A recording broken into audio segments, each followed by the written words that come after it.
Ayun, mga tulog pa to. Tulog, pero bigyan natin ng food mix, magigising yan. Ito, bigyan natin, magigising yung mga yan.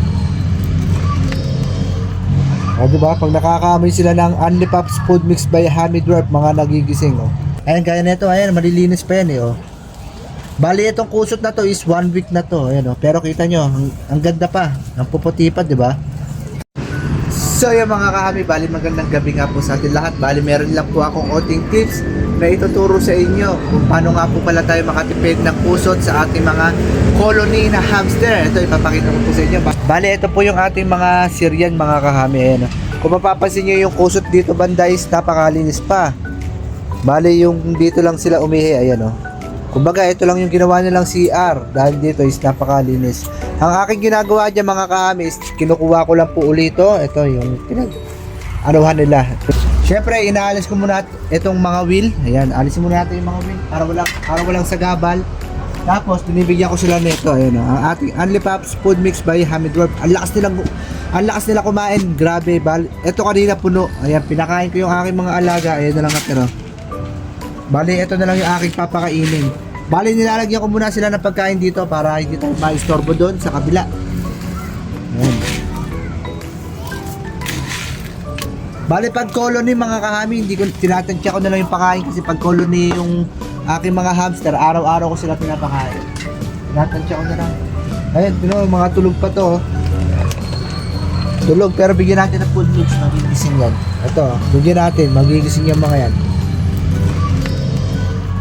O, diba? Pag nakakaamoy sila ng Only Pops Food Mix by Hammy Dwarf, mga nagigising, oh. O, diba?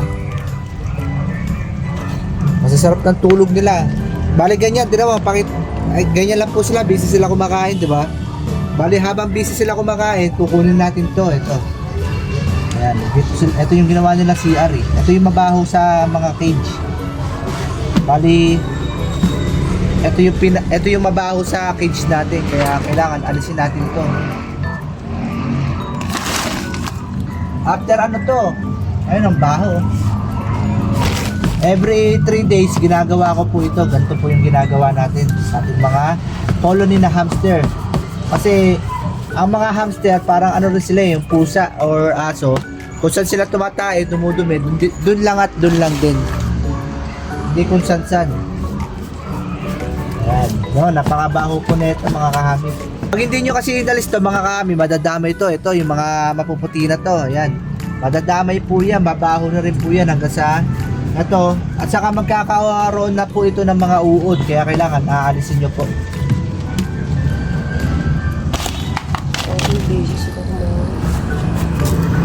Ayan, bali ganyan lang po ang aking ginagawa. Lalagyan ko ng mga bagong kusot para mawala yung mabaho. Saka natin kuhain.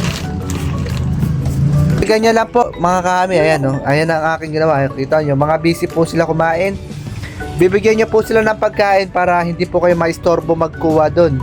Bali yung mga kinuha natin doon, papalitan natin ng kusot. Bali papalitan lang po natin ng kusot. Ayan. Bali dyan uli sila dudumi at dyan sila iihi.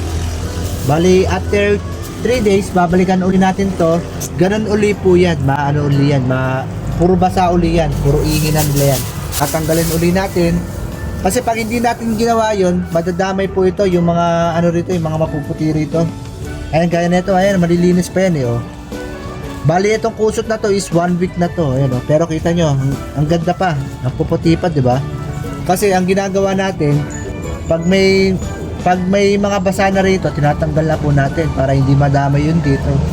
Bali, ganyan nga lang po yung ating ginagawa dito para tayo is makatipid sa ating mga kusot. Bali, yun lang nga po. Sana is kahit pa paano is mayroon akong konting tips na naituro sa inyo. Happy hammy keeping po sa ating lahat.